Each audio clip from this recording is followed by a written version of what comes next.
Good morning, everyone. Today we are going to learn about the remaining interview questions of ATPG. My first question is, what is fault collapsing? Fault collapsing is a technique used in circuit testing where the multiple faults within a circuit are grouped together and considered as a single fault.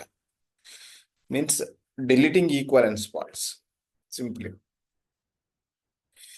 Yeah.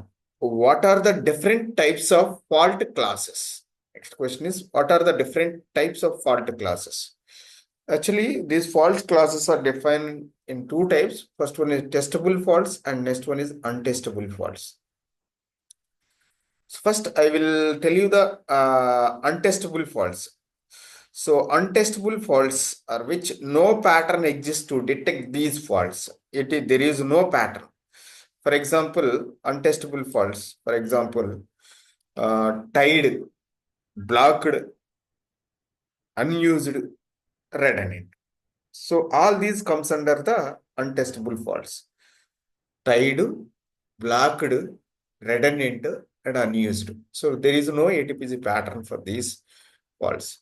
Next one is a testable faults.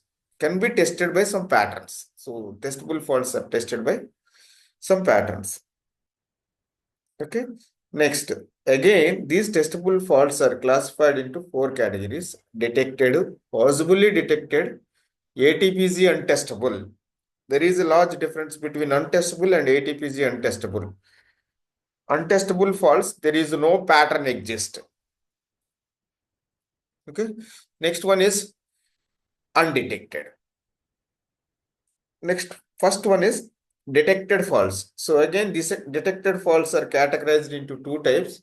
The first one is the detected by simulation and detected by amplification. This is detected by simulation, detected by amplification.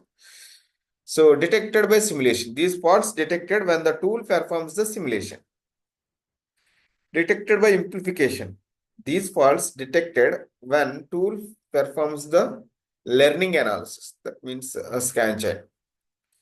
Possibly detected. The possibly detected faults includes all the faults that fault simulation identifies as possibly detected. These are two types: possibly detected testable, possibly detected untestable. Potentially detectable possibly detected faults, which higher abort limit, we can reduce the number of these faults.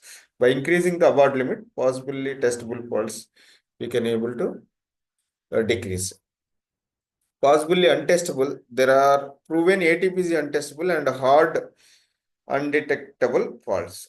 Next one is ATPG untestable fault.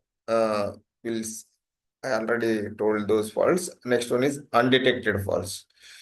So undetected faults.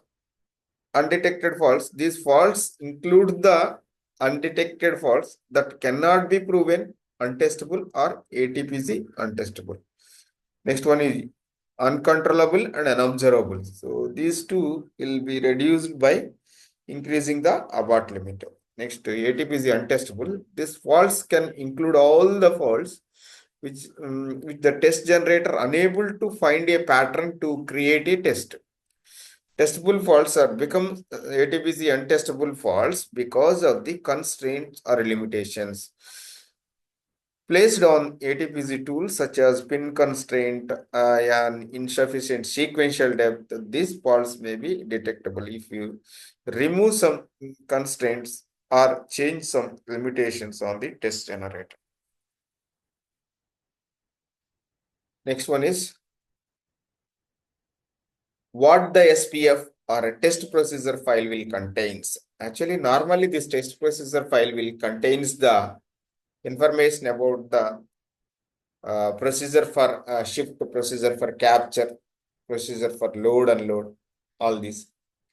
So here the detailed information about the scan chain structure within a design, including how to access and control the scan cells, specifying the timing details like pose and measure times, and essentially guiding the automatic test pattern tool on how to effectively generate the test pattern for circuit by utilizing the scan architecture.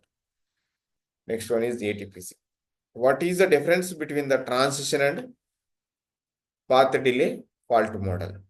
So this is the last question. Sorry, one more question, last but one question. One more question is there.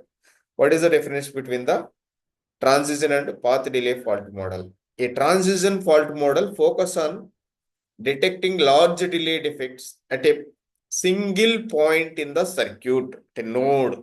Is focus on only the node, while the path delay fault model identifies the cumulative small delays along a complete signal path.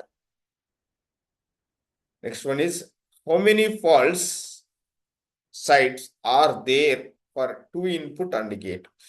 For two input AND gate, we have a two input AND gate.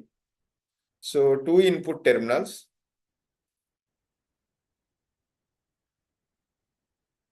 Two input terminals, 1, 2, and one output terminal. Fault sites are 3. Fault sites are 3. Total number of faults are 6. Because 3 nodes, each node have 2 faults, stuck at 0 or stuck at 1. Stuck at 0 or stuck at 1. Stuck at 0 and stuck at 1. Faulty sites are 3 and total number of faults are 6. So this is all about today's lecture. I will meet tomorrow. Please share and subscribe my channel.